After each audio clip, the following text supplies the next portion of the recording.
नमस्कार मंडळी, नवरात्री स्पेशल व्हिडिओजमध्ये तुमचं खूप खूप स्वागत. नवरात्रीच्या तुम्हा सगळ्यांना खूप खूप शुभेच्छा. तरी नवरात्री स्पेशलच्या या सिरीजमध्ये आपण बघणार आहे कोल्हापुरातील प्रसिद्ध अशी देवीची देवळं. तर मंडळी, सगळ्यात प्रथम क्रमांकावरती येतं आपल्या करवीर निवासिनीचं महालक्ष्मी अंबाबाईचं मंदिर. करवीर निवासिनी महालक्ष्मी अंबाबाईचं हे मंदिर 3.5 शक्तिपीठांपैकी एक आहे. हे मंदिर साधारण चालुक्य काळातील असावं असे जाणकार सांगतात. कोल्हासुराचा वध करून झाल्यानंतर कोल्हासुराने मागितलेल्या वराप्रमाणे या नगरीला कोल्हापूर असे नाव दिलं गेलं. फक्त नवरात्रीमध्येच नाही तर इतर वर्षातल्या महत्त्वाच्या सणाला सुद्धा इथे प्रचंड गर्दी असते. मंदिराला प्रमुख 4 दिसांना 4 दरवाजे आहेत आणि मंदिराच्या आवारामध्ये इतर देवतांची सुंदर अशी मंदिरे आहेत. देवीची मूर्ती मात्र कृष्णशिलेत कोरलेली असून ही मूर्ती पश्चिमाभिमुख आहे आणि देवीच्या पायाशी श्रीयंत्र आहे.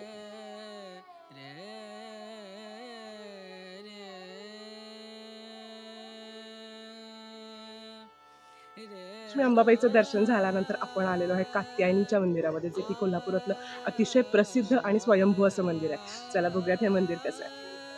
कात्यायनी ही 9 देवींच्या रूपांपैकी 6वं रूप असं मानलं जातं. कोल्हापुरातलं हे कात्यायनीचं मंदिर शहरापासून जरासं लांब आहे, पण निसर्गाच्या सानिध्यात आहे.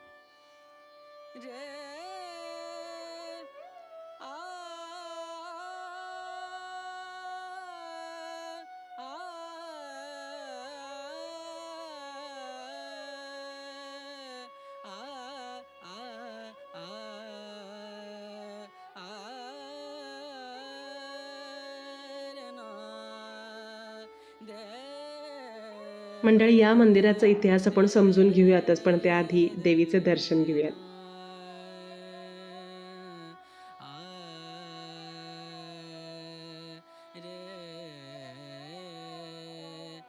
मंडळी, कात्यायनी देवी ही जी आहे ती तुम्हाला आत्मबल आणि सौख्य प्रदान करते. शत्रूंचा विनाश करणारी अशी ही देवता आहे.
या मंदिरामध्ये खूप छान असं हे कुंड आहे. इथे भरपूर सारी कासवं आणि इथे छान छान मासे आहेत. त्याच्यामुळे इथे एक खूप छान शांतपणा मला वाटला.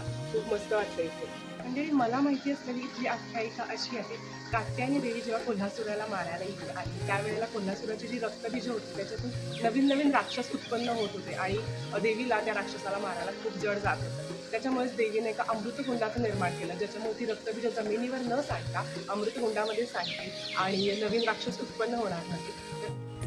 कात्यायनीचं हे जे मंदिर आहे ते स्वयंभूच आहे, पण या मंदिराबद्दलची अधिक माहिती आपल्याला इथले जे गुरुवारी आहे ते देतील. चला आपण त्यांना भेटूया.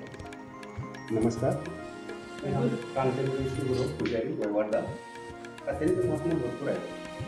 ही शब्दात सांगणं म्हणजे कठीणच आहे. तसं त्यावेळी महालक्ष्मी नेमके रक्तबीजाच्या देवतेचा वध करण्यासाठी भैरवाची योजना केली. त्यावेळी भैरवाची रक्तबीजाची युद्ध चालवलं.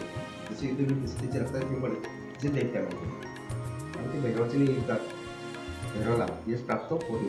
भैरवाने कात्यायनी शहराला देवी प्रकट केली. काय केली, एक 9 कोटी संख्या केली. तिला रक्ताची हानी करू दिला नाही असं करून ते दैत्य मारला. कात्यायनी ही नवदुर्गापैकी 6वी दुर्गा असून कुमारिका आहे. तसंच परशुरामांनी पापमोचनासाठी जे पृथ्वीभ्रमण केलं त्यावेळी त्यांचे पाप संपले ते कात्यायनी मंदिरात. त्याचं महात्मा असतं की पाठीमध्ये परशुराम तीर्थ तयार केलेलं आहे. त्या तीर्थाचं जर लहान मुलांना प्राशन केलं म्हणजे पाजलं तर ती मुलं लहान बोलू शकतात. गुरुजी तुम्ही अतिशय सुंदर माहिती आम्हाला दिली. पण आता नवरात्र आहे सुरू, तर त्या नवरात्रामध्ये देवीची आराधना कशा पद्धतीनं केली पाहिजे आणि अजून काय महात्म्य आहे? देवीचं नवरात्र 9 दिवस असतं. त्यासाठी ग्रामदेवत पाणी पाण्याची ग्रामदेवत असल्यामुळे पाणीचे नवरात्र इथे 150 ते 200च्या आसपास नवरात्र बसतात. नवरात्रामध्ये पहिले 2 दिवस आमच्या इथे कडक उपवास असतो. उपवास कडक म्हणजे काय? सकाळी 3 पळ्या आणि संध्याकाळी 3 पळ्या तीर्थ देवीचं. त्याच्यावर 2 दिवस ते असतात. त्यानंतर चौथ्या दिवशी त्यांचा एक टाईम फराळाचा होतो. फराळामध्ये काय केळी, सफरचंद म्हणजे फळाहार, दूध, खिचडी. ते 2:30 पर्यंत असते. 2:30 नंतर तरी परत काही खायचं नाही, प्यायचं नाही. ते दुसऱ्या दिवशी फराळाच्या टायमाला जे काय असेल ते काय खायचं. असेल ते खायचं. तर अशा पद्धतीनं देवीची आराधना आणि उपवास इथे नवरात्रात केले जातात. आणि अजून तुम्ही महात्म्य काय सांगाल? महात्म्य काय भरपूर आहे. तुम्हाला एखादा आलेला अनुभव तुम्ही सांगू शकता का आम्हाला इथे? अनुभव असे भरपूर आहेत. भरपूर येतात. फक्त श्रद्धा पाहिजे. श्रद्धा पाहिजे. महत्वाचं म्हणजे श्रद्धा. श्रद्धा आहे. देवीवर श्रद्धा जेवढी, देवीवर ना देवावर श्रद्धा पाहिजे. कुठल्याही शक्ती जी आहे ती आपल्याला तरच अनुभव येतो जेव्हा आपली श्रद्धा असते. श्रद्धा पाहिजे. तर मंडळी असा होता इथला अनुभव. मला इथले खूप छान छान अनुभव आहेत. गुरुजी धन्यवाद, तुम्ही आम्हाला एवढी छान माहिती दिली.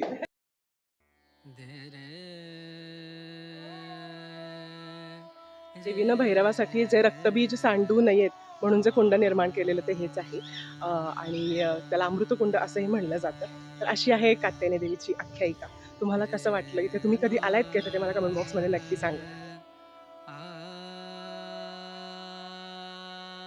तर जे आपलं मंदिर आहे ते म्हणजे अनुगामिनीचं कोल्हापुरातलं अतिशय प्रसिद्ध आणि प्राचीन असं मंदिर आहे.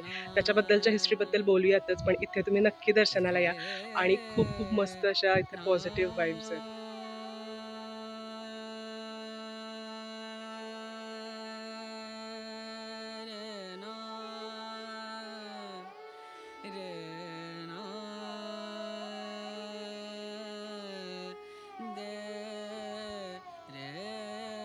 मंडळी अनुगामिनीचं जे हे मंदिर आहे ते रंकाळा परिसरामध्ये आहे. मंडळी अनुगामिनी देवी जी आहे ही मृत व्यक्तीच्या मागे जाऊन जगदंबेच्या पायाची तिला यमापासून वेदना होऊ नये म्हणून मुक्ती देते. म्हणूनच तिला करवीरची रक्षक देवता असंही मानलं जातं. कोल्हापूरच्या प्रसिद्ध नवदुर्गांपैकी ही सप्तमदुर्गा अशीही ओळखली जाते.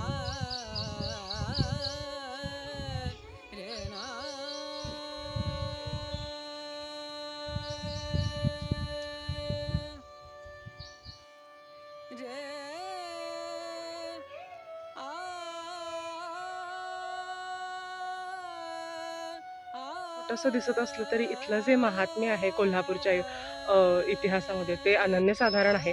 करवीर महात्म्यात सुद्धा अनुगामिनी देवी आणि कात्यायनी देवीचा उल्लेख हा आहेच. हे जे मंदिर आहे ते अतिशय प्राचीन आहे. साधारण हेमाडपंथी मंदिर आहे हे असं आपल्याला लक्षात येतं. अनुगामिनी देवी जी आहे ती करवीरची एक रक्षक देवता आहे असंही मानलं जातं. बघितल्यानंतर साधारण असं लक्षात येतं की साधारण एक 5 फूट साधारण ही मूर्ती आहे. अतिशय भव्य आणि सुंदर अशी ही मूर्ती आहे. प्रसन्न वाटते मूर्तीकडे बघून अतिशय. तर कसा वाटला मंडळी तुम्हाला हा नवरात्री स्पेशल व्हिडिओ? मला कमेंट बॉक्समध्ये नक्की सांगा. आणि इथल्या कुठल्या मंदिराला तुम्ही दरवर्षी भेट देता किंवा तुम्हाला भेट द्यायला आवडेल तेही मला कमेंट बॉक्समध्ये सांगा. आणि चॅनलला सबस्क्राईब केलं नसेल तर नक्की सबस्क्राईब करा. जरी छोटंसं असलं तरी सुद्धा इथे असणारी शांतता ही अगदी वेगळीच आहे. खूप मला इथे प्रसन्न वाटलं, खूप शांत वाटतं इथे.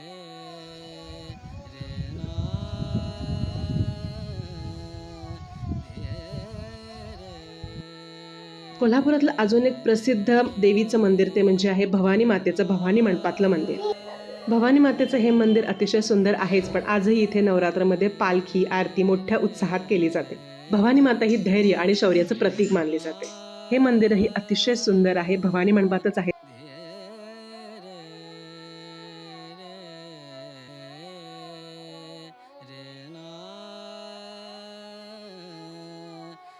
मंडळी, मी ऐकल्याप्रमाणे पूर्वी ही जी इमारत होती ती 7 मजली होती, परंतु मधल्या काळातल्या संघर्षामध्ये ते बऱ्याचशा गोष्टी नष्ट झाल्या आणि आता ही 1 मजली इमारतच राहिलेली आहे.